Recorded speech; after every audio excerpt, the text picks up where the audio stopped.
Hello, in this tutorial, I hope to introduce you to some brush calligraphy. So writing with a brush has a very different result from using a dip pen. So these are all writing with a brush pen. You can see that the writing can be a little bit bigger, well, a lot bigger actually, and you can create different effects with it. It's very different from using a nib. So this is a pointer nib, if in case you don't I've never heard of it. So it's if you write with a pointer nib, the writing will be a lot thinner and the lines quality is so different. So I love to use both brushes and also pointer pen to create sometimes like a contrast like this. You got the brush on top and then the nib at the bottom, so you have a contrast of lines. They look really well and together. Now in this tutorial, I want to basically share with you the different types of brushes available and then how you can learn to distinguish the different types of brushes. Now, basically, we're starting off with some what we call them the wet brushes. So wet brushes are brush pens that already comes with ink. Now, I want to share with you that basically, for wet brushes, you can find mainly two types. So the first type is a felt tip brush. So this is a brand called Tombow, and it is a brand that I've been using since as a teenager. I used it a lot when I was, in at high school. I write names for my friends. I use Tombow a lot, and you can see that the tip is a felt tip. And make sure it's a pointed one, okay? It's a sharp point, and you can see that with a felt tip, when you press the tip, you notice that the felt doesn't open, it doesn't split, it goes as a block, right? So when you add the downstroke, which has some pressure, you create a thicker line, okay? Now when you go upstroke, very light, it's a thin line. And so the felt tip doesn't spread, okay? Sorry. Now for the Tombow, it also comes with another point, which is just a monoline, tip. So if you go up and down, it's just monoline, okay? Now the second one that I want to introduce is the Zik Kuritake, and this is quite interesting brush pen because it has the scroll on one side and the brush on the other side. Scroll is like a broad pen and it has a split, so basically it writes something that is a broad style. You can see I just try to do some quick example here. You can see it's split, but then with the brush end, similar to the Tombow, it's a felt tip brush pointed, and you can see you can do the downstroke. I would say it's a little bit more flexible.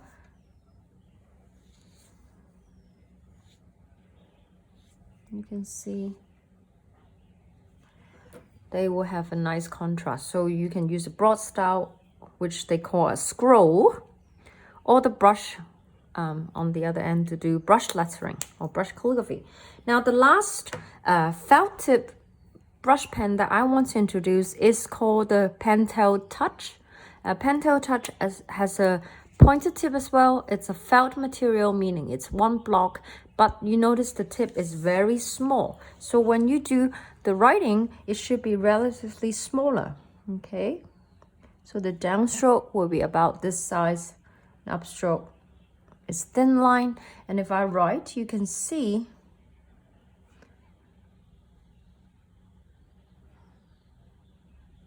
okay, I'll do the whole word. Now you can write even smaller.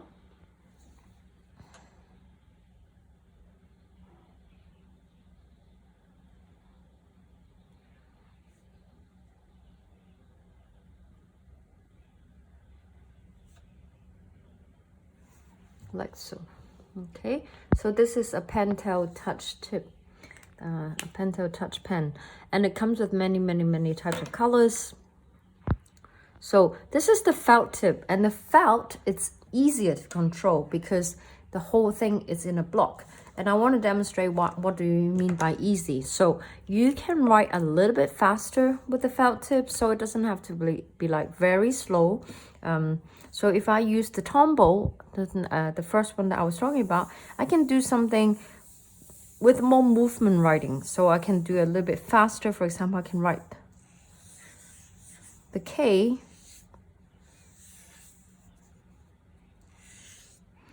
You can see I can move much faster, right, with this. That was a little bit of, I blocked it with my hand, so the flourish is a bit weird here. But the same thing, if I use this one, also the felt tip, because the felt would move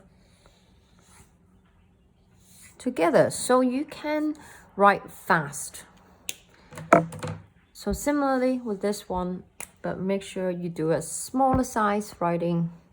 I can also move faster.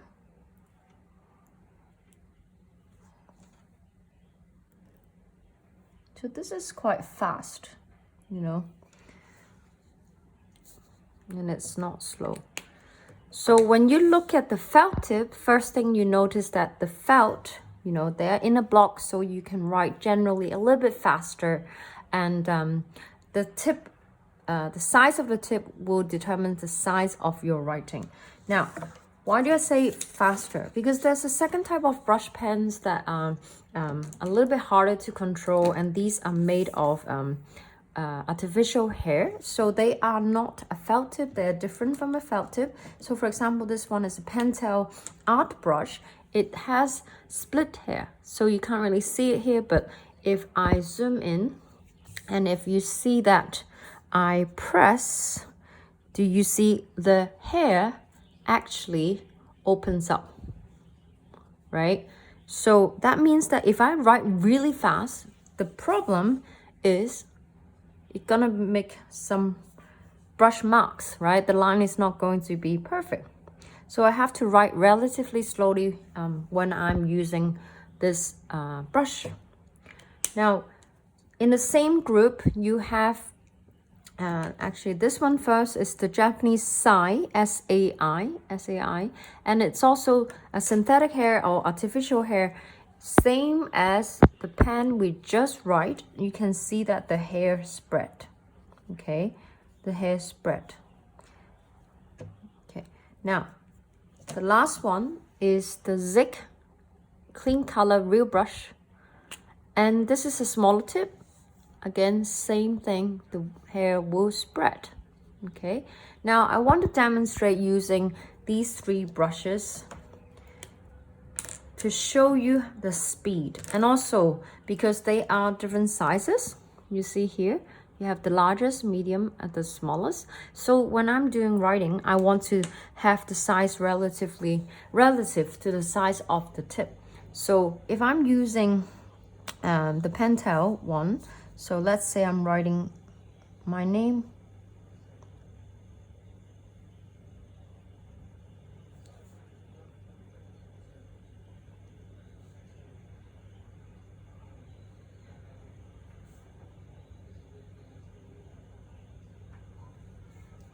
You can see I have to slow down.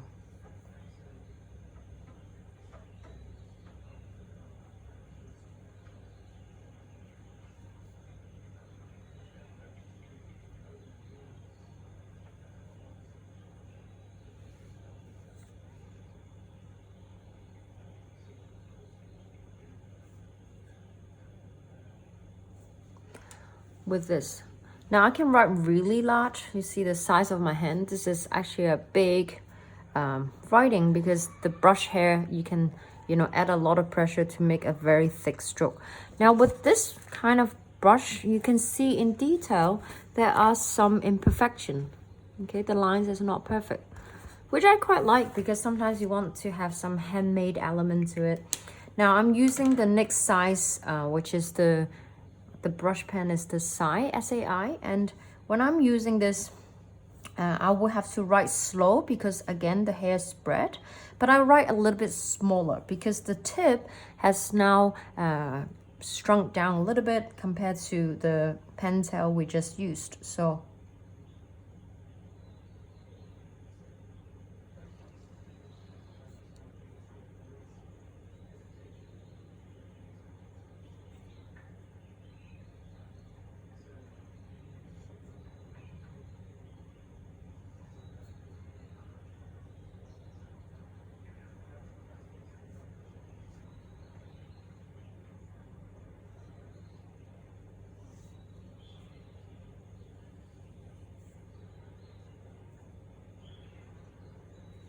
And again, of course, you can touch up where the area that has no ink, like this. Okay, now I'm using the last one. Okay, again, it's the one that the felt tip hair, sorry, not the felt tip, but the artificial hair, it will spread. But because the tip is so small, what we need to do is we need to write smaller.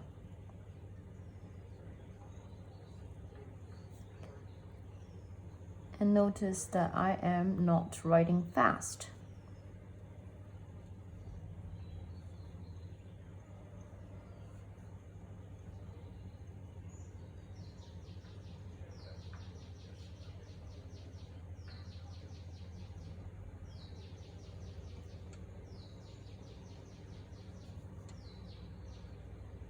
Okay, so you can see the size have changed because this tip is different.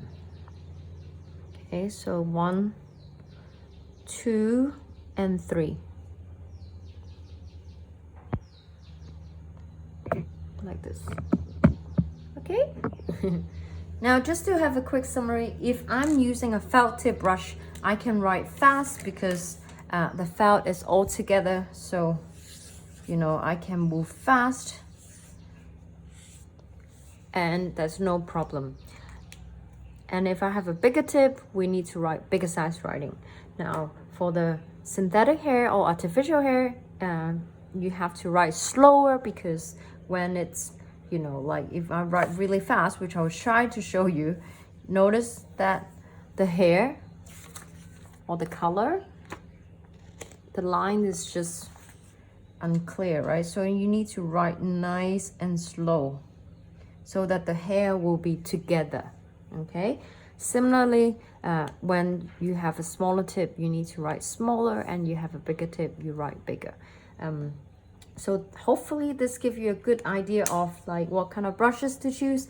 I'm going to make a video to show you the different techniques to create different like shadows, or like in terms of well, other techniques in a separate video. So do definitely check out, and thank you so much for watching. Hope you find this useful.